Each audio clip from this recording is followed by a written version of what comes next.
Es casi imposible estudiar la historia de Brasil sin estudiar el impacto de los bandeirantes en la expansión del territorio. Pocos conocen la complejidad del sistema político paulista que permitió la acción de estos hombres. Pocos saben que un diplomático nacido en Santos negoció con España la expansión definitiva de las fronteras de Brasil. Pero, ¿por qué de todas las capitanías solo São Vicente se destacó en la expansión hacia el interior? ¿Y por qué no sucedió lo mismo con otras capitanías más al norte? ¿Por qué los paulistas se rebelaban tanto contra la corona portuguesa? ¿Y por qué Portugal cambió la posibilidad de colonizar las Filipinas? ¿Apoyas la expansión territorial de Brasil? Hoy exploraremos el papel clave de los paulistas en la expansión territorial de Brasil. La región de São Paulo se destacó en Brasil desde los inicios de la ocupación portuguesa. La capitanía de São Vicente, dada a Martim Afonso de Sousa, fue de las más prósperas, gracias a la ayuda de los indígenas Tupiniquim y del cacique Tibirizá. Y esa colaboración fue posible gracias a la intermediación de un náufrago portugués llamado João Ramalho, que había establecido contacto con los indígenas de esa tribu y permitió que el donatario estableciera asentamientos duraderos en la región, pero la capitanía de São Vicente desde el principio fue blanco de muchos ataques. En 1534 se libra la guerra de Iguape contra los españoles y, en 1541, el asentamiento sufre con el maremoto. Y poco tiempo después ya tendrían que ayudar a los portugueses en la bahía de Guanabara, enviando tropas de portugueses e indígenas tupiniquins para combatir a los franceses e indígenas tamoyos que intentaban establecerse en la Francia antártica. Sin embargo, a pesar de todos los desafíos, los asentamientos y aldeas promovidos por los padres jesuitas ayudaron mucho a la capitanía a prosperar. Uno de esos asentamientos incluso se formó alrededor del Colegio Jesuita de São Paulo, y así surgió la ciudad más grande del hemisferio sur. Y São Vicente, al mismo tiempo que crecía en medio de una guerra constante, siendo un territorio cercano a la frontera de todas las islas, también tenía un factor geográfico muy importante que facilitaba la interiorización. En la Serra do Mar, muy cerca de la costa, nace un río llamado Tietê. En lugar de correr hacia el mar, como suelen hacer todos los ríos, corría hacia el interior. Y así, desde el inicio de la capitanía de São Vicente, los paulistas usaban el curso del río Tietê para dirigirse hacia el interior en busca de riquezas. Aislados por la Serra do Mar y por el altiplano, desarrollaron un alto grado de autonomía, con su Cámara de Concejales tomando varias decisiones para su autoconservación, de forma completamente independiente de la corona portuguesa. Lo que era algo muy común en la región, como bien señala Jorge Caldeira en su libro Ni cielo ni infierno, São Vicente vivió un largo periodo de aislamiento siendo gobernada por los hombres buenos, los concejales, que eran elegidos entre el pueblo y se turnaban en el poder. Tanto los concejales como los jueces eran elegidos, y así, los tres poderes eran ejercidos por los ciudadanos. Incluso durante medio siglo no se vio a ningún funcionario externo de la corona portuguesa. Bajo el reglamento ciudadano se organizaba la sociedad sanvicentina. Caldeira menciona en su libro que João Ramalho, por ejemplo, andaba desnudo con sus 30 esposas indígenas y, aún así, era un concejal asiduo de São Vicente. Cuando los jesuitas fundaron São Paulo, él los protegió, a pesar de que sus prácticas ya manifestaban algunas discrepancias con la orden, y entre esas discrepancias estaba la esclavitud. Tanto los portugueses como también los indígenas tupiniquins practicaron ampliamente la esclavitud. La esclavitud, además de los portugueses, también era una antigua práctica indígena y no exclusiva de los tupiniquins. También la practicaban sus enemigos, los tamoyos. Y, con el tiempo, muchos bandeirantes empezaron a atacar reducciones jesuitas en el interior para intentar someter a los indígenas, y las leyendas que involucraban riquezas del interior asociadas a la geografía que favorecía la exploración hacia el interior y a las leyes y gran autonomía de la capitanía formaron el ambiente perfecto para que se crearan expediciones que irían hacia el interior en busca de riqueza. Y a esto se suma la figura del mameluco o caboclo, el hijo de indígenas con blancos que se convirtieron en los principales bandeirantes, uniendo el conocimiento de las selvas, los indígenas y su lengua, y el manejo de armas de fuego y costumbres portuguesas. Precisamente por ser los bandeirantes, en gran parte mestizos, es que João Ramalho es considerado como el padre de los bandeirantes paulistas, ya que muchos de sus descendientes integrarían las expediciones. Y uno de los puntos interesantes de observar en las bandeiras es la complejidad de las relaciones en la capitanía de São Vicente. Es extremadamente difícil adecuar las bandeiras a cualquier categoría genérica. No es correcto decir que fue un conflicto de blancos esclavistas contra indígenas, porque la mayoría de los bandeirantes eran mestizos, caboclos e indígenas. No era un conflicto entre católicos e indígenas paganos, ya que muchos bandeirantes atacaban las misiones de padres jesuitas, y algunos, como Raposo Tavares, incluso eran cristianos nuevos, teniendo parientes perseguidos por la Inquisición, y el odio anticatólico lo hacía no solo destruir los asentamientos jesuitas, sino también quemar sus iglesias. Pero tampoco se puede decir por eso que sean anticlericales contra los jesuitas, ya que muchos bandeirantes, incluso desobedeciendo las órdenes del Papa y hasta excomulgados por esclavizar indígenas, eran devotos de Nuestra Señora de Lobo. A veces, otras órdenes rivales de los jesuitas los acogían.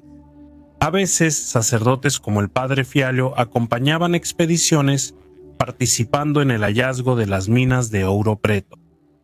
Así, los bandeirantes paulistas tienen muchas particularidades, y las expediciones tenían múltiples finalidades.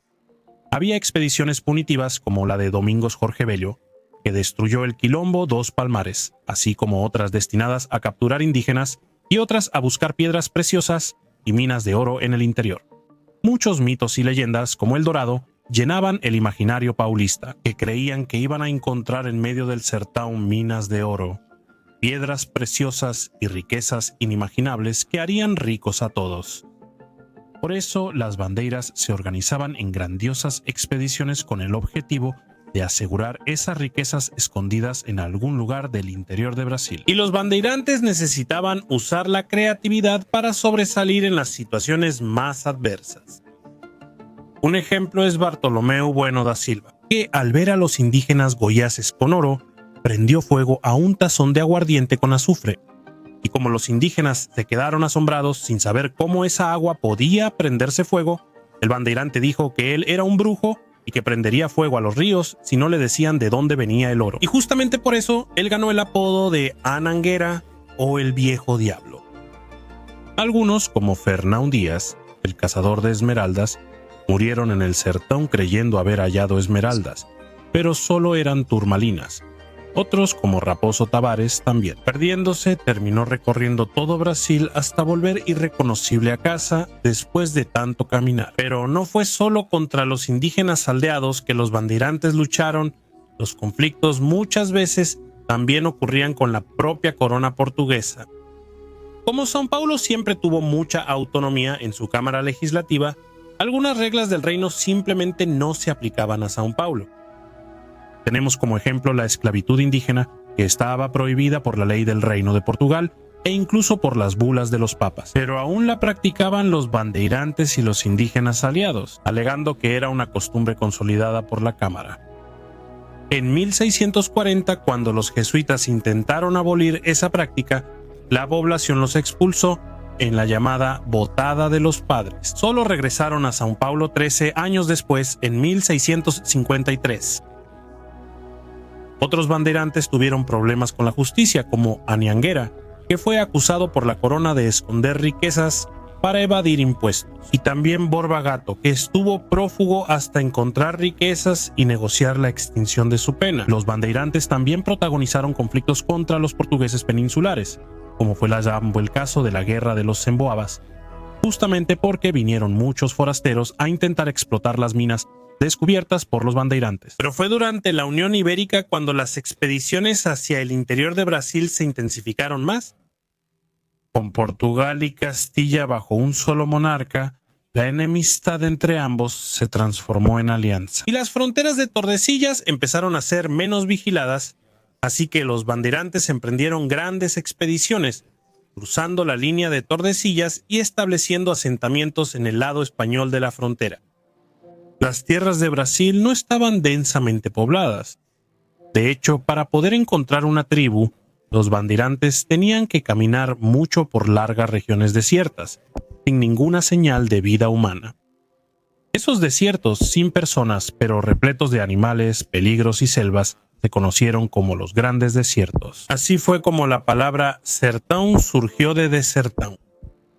Por eso los bandeirantes también eran llamados sertanistas, aquellos que iban al sertão, al desierto, al medio de la nada, donde no había gente. Y con el fin de la Unión Ibérica, los bandeirantes intensificaron aún más sus expediciones, fundando todavía más asentamientos y atacando aún más reducciones jesuitas ya cerca de la cuenca del Plata. Pero esas conquistas territoriales de los bandeirantes generaron problemas entre Portugal y Castilla. Y esos conflictos solo serían resueltos por medio de un diplomático paulista, portugués conocido como Alejandro de Gusmão. Nacido en Santos, en el litoral paulista, era hermano de Bartolomé de Gusmão, un prodigioso padre que inventó el concepto del globo de aire caliente. Alejandro se consagró como un importante diplomático, habiendo estudiado en Coimbra y actuado en París y Roma al servicio de la corona portuguesa. Como un hábil negociador, él fue uno de los responsables de mediar las relaciones entre Castilla y Portugal, buscando redefinir las fronteras del Tratado de Tordesillas. Por medio de avanzados estudios cartográficos, los portugueses lograron probar que, si Portugal sobrepasó Tordesillas mediante las expediciones bandeirantes también, Castilla había sobrepasado la línea del Tratado de Zamora, apoderándose de las Filipinas que en teoría deberían haber sido portuguesas. Y así, en las negociaciones entre la corte de Don Juan V y Fernando VI Alexandre, consolida el principio romano del uti possidetis, es decir, la posesión sería de quien ya estuviera en el territorio, la posesión vendría por el uso. Y así las Filipinas pasarían a España aunque estuvieran en dominios portugueses y gran parte de Brasil a Portugal, gracias a la actuación de los bandeirantes y de Pedro Teixeira en la Amazonía. Guzmán también fue responsable de establecer las fronteras entre los territorios en barreras naturales como ríos, montes y valles, y no en líneas imaginarias. Por eso las fronteras de Brasil no son líneas rectas como en otros lugares del mundo. Como señala Jaime Cortesão en su obra sobre Alejandro de Guzmán, él como secretario real tomó la iniciativa, especialmente cuando el rey estaba muy enfermo, redactando las directivas y también instruyendo. Las cartas del tratado y sus directivas solo eran firmadas por el secretario de Estado y enviadas inmediatamente al negociador portugués en Madrid. O sea, fue un portugués nacido en Brasil y paulista quien consolidó las fronteras de Brasil en el Tratado de Madrid, asegurando para la corona portuguesa las conquistas de los bandeirantes.